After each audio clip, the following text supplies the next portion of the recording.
Flight attendants, prepare for takeoff, please. This country was not on my radar, and now I'm questioning all my life choices. Welcome to Georgia. The roads are mildly terrifying, and the food dangerous. We're road tripping across the country, getting lost, eating way too much cheese, drinking ancient wine like it's juice, and somehow ending up in places that feel like a different planet.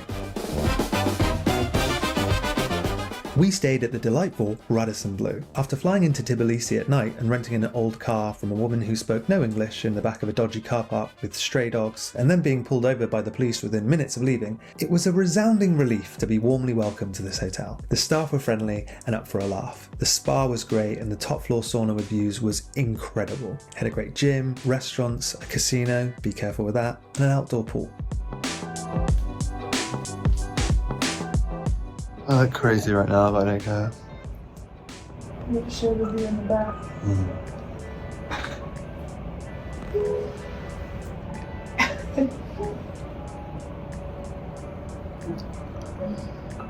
We're on the 19th or 20th floor. What a place to get rubbed down. Here we are, it's like 38 degrees outside. What's that, 95? This is very hot. They've got this gorgeous outdoor pool here, and a sauna. Weirdly, they're like roughly the same temperature.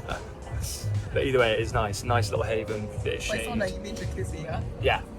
I don't know words. I don't have words, I just use them. They do have a sauna and a steam room on the 18th floor alongside an indoor pool, which is really nice. Unfortunately, we didn't get to experience it since we were bathing. I've got a great view. Went and sat in the chairs. That night we went for dinner at Shavi Lomi.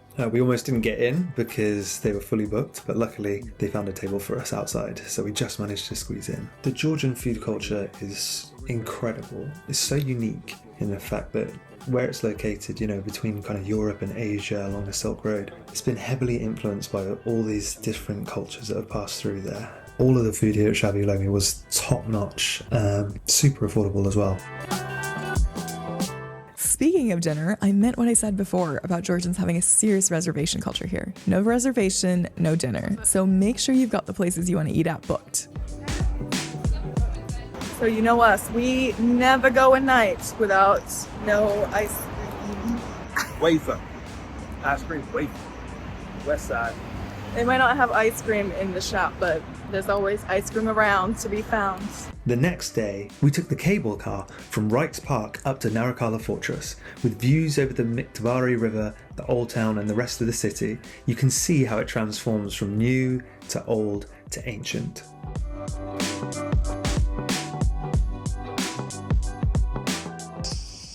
Beautiful, oh wow, beautiful Georgian garden with Orthodox priests sitting there talking.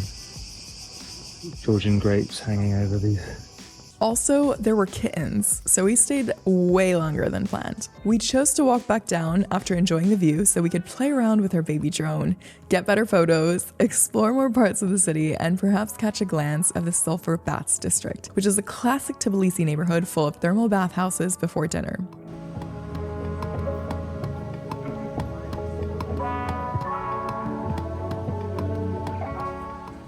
Shiv ended up booking us a table at Barbaristan, apparently one of the world's 50 best restaurants. Seriously, take a look. This joint offers up delicious cuisine that is borrowed from a unique recipe book of the 19th century Duchess Barbara Georgiadze. Accompanied by performance, the atmosphere felt upscale. But honestly, one of the best things about Tbilisi is that incredible food is not hard to find here. So don't stress if you can't get into any of the big names. You'll still eat very, very well. It's a new day, it's our last day in Tbilisi, and today we've done a lot in 100-degree weather, 100 Fahrenheit, that is what in Celsius? 36, 37 degrees Celsius. Girl math. And what did we do today? Holy Trinity Cathedral, we started there. Yep, nearly got dropped off at the wrong location. So there are so many Holy Trinities here. We also visited this large Georgian Orthodox cathedral, which is relatively new, only being finished in 2004. But it's stunning nonetheless. The architecture and the color of the stone is very impressive, and it's fairly high up, so you get a great view of the city here as well. You can also catch a beautiful sunset here. We actually stumbled upon a traditional Georgian wedding inside of the cathedral. All I need in this life is say, me and my boyfriend, can So we actually managed to get a sneak peek at this traditional Georgian wedding that was going on inside the Holy Trinity Cathedral. I think it was kind of open to the public because it was in the cathedral, but they made us put on these skirts, little robes, for want of a better word. But maybe they just saw my legs and they're like, no, you have not trained leg there. You have to wear the skirt, monkey man. And then we walked around. It's too hot to. It's pretty hot to do anything. Like, you don't want to be in the sun for too long. And then we decided to wander around the streets for a while and see what interesting things we could find. You know, it's kind of like a cross between a Transylvanian fairy tale and something out of Harry Potter, with all these winding, cobbly streets and interesting buildings at funny angles, and strange architectural features poking out at different angles. And there's art in random places. People seem to be hanging art and selling art in different places on the streets. And yeah, you'll just generally find a lot of artisanal items and trinkets being sold. Got to get a few magnets. And so we spent the afternoon walking around the cobbled streets and seeing what we could find.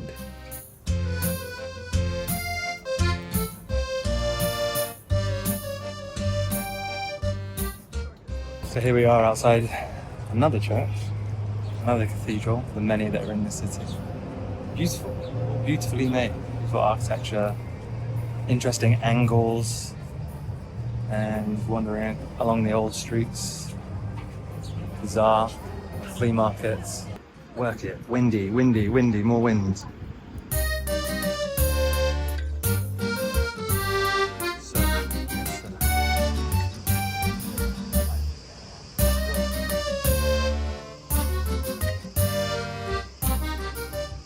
And then what did we do after that? We walked in, tried to stay in the shade, so down to Rike Park, not Rikers Island. I don't think either of us would survive that. Rike Park is a modern public park in Tbilisi, located along the Mtatsminda River right next to the Peace Bridge.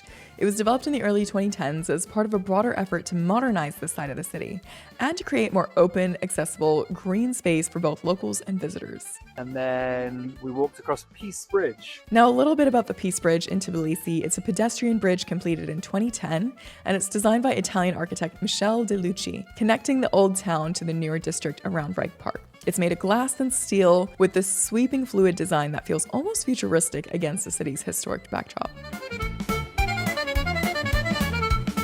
It's either Peace Bridge or Bridge of Peace, Bridge of Peace. No. created by an Italian artist. Peace Bridge, Bridge of Peace, same thing, you know? So it's all about peace. Yeah, all it's about actually modeled after a marine creature, we learned. And at night, the LED lights create some sort of Morse code message that signifies peace and something else. Please Google it. Isn't that just so wonderful? Yeah. World peace. Well, There's one thing I could have, I guess it would just be for all the little kids not to go to bed hungry and world peace. Throw back to your pageant days, though, isn't it? Yeah. Peace Bridge. Yes, everything politically correct. We went to the bazaar, yes, the Maiden Bazaar.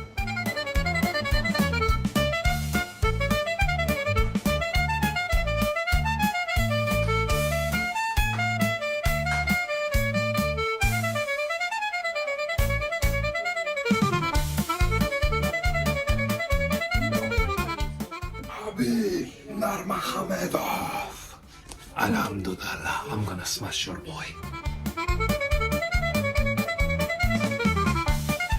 We got on a circus-style little car type thing with no doors and got charged like $100. He was like, no, 100, give me $100, it's fine. I'm like, fine. Practically taking the money out of my hand. We paid it in the end because, you know, we're just good people like that and we believe in world peace. And we weren't scared of being in a former Soviet country. On the tacky tour of Tbilisi, he took us past all these different buildings, which I don't really know what they are, but they look great, don't they? It was kind of expensive, but it was also a good way to see basically the whole city in 2 hours, even though we had a car. But I was just scared of getting pulled over again, I guess. Bikes! Oh, can we show them this? So at the moment we're sitting in Mtatsminda Park, which is like a real throwback to like this Soviet era, like they have an amusement park on top of the hill. So it's like, oh, the people can come up here and they can walk with the family and they can have an amusement park. It's actually really nice. is also very trashy as well. The park's nice, the amusement bit's trashy, and I mean, when I say very Soviet era, my only source of knowledge of that is Call of Duty. When you go and play in the Chernobyl, the Chernobyl abandoned fairground on top of the hill. That's what I'm basing off. But I think it's pretty accurate. It feels pretty Soviet era, but it's also very nice. There are lots of families up here that seem to be enjoying themselves. So who am I to judge? We do plenty of trashy things in England. I'm struggling to describe what Mtatsminda Park actually is, but it's like if Itchy and Scratchy Land was in Eastern Europe. But there were also really nice restaurants with breathtaking views and a random DJ playing EDM for some reason. And families seem to love it. Yeah, there's something for everyone.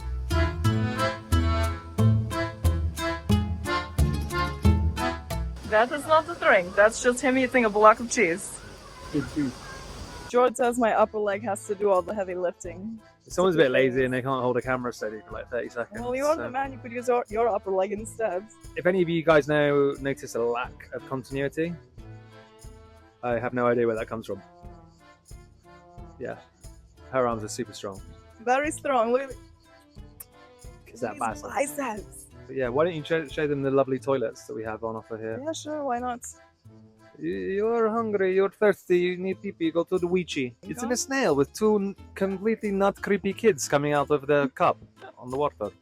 And a very downtrodden Soviet woman patrolling the toilets. Yes, come in. I do think this is one of those places that you could come up in the evening, grab some snacks. We did that actually. We brought up some cheese nuts from the grocery store and bring it up the funicular. You the take building a at the cable car front up. is really nice, right? Where the ballroom is and the restaurant. Why do I can't speak today? The west one. The west one's lovely out there. But yeah, it's really nice. If you wanted to have a classy evening, there were people dressed. There was a wedding or something, right? So there were people dressed up. Like you could go and get dressed up, come up on the funicular, walk around. I think George says trashy, but maybe that's as an adult. When you're coming as a child, I think this is a great place to be because you see the view, you have like the amusement park stations. It just kind of depends on what you're looking for. With that being said, that's why I was saying it would be nice to just bring up the snacks and come up and have a good time, have conversation with your friends or your family or your loved one. My nephew would love it. He would go wild with it.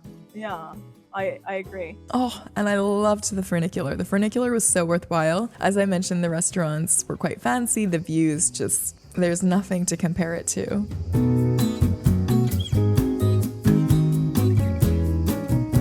Now we are headed to dinner. It's nearly 7 p.m. We have a reservation for the Ethnographer restaurant at 8 p.m. It's Georgian and really, really nice. If you look up the photos, beautiful interior, and it comes with Georgian music and live performance. So a Georgian dance. We're really in for a treat and we're excited to show you guys too. Just a side note on that as well, they have quite a reservation culture here. So everywhere we tried to go to eat, you needed a reservation. Even when I went to go and get my haircut, just like a barber shop, I walked in and they were like, oh, do you have a reservation? I had to book for the next day. So it just seems like kind of old school. They do stuff through reservations and a lot of it's through Facebook and Instagram.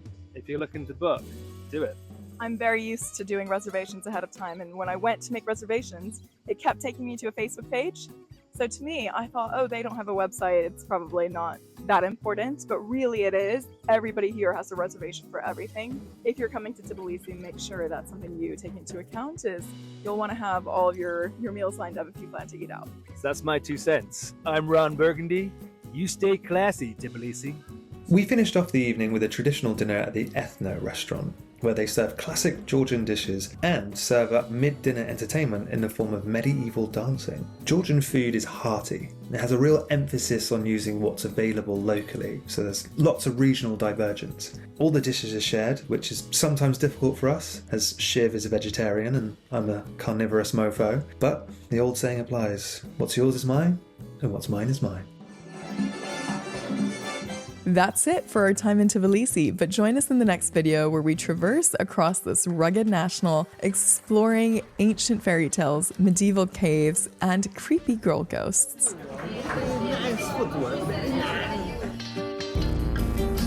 I have never in my life seen a man have a whole block of cheese. Don't you hang out with a block of cheese sometimes? I like nothing I like. You know, getting out of the city, driving on the open road and just munching on a block of cheese. Whoa, motherfucker, Jesus!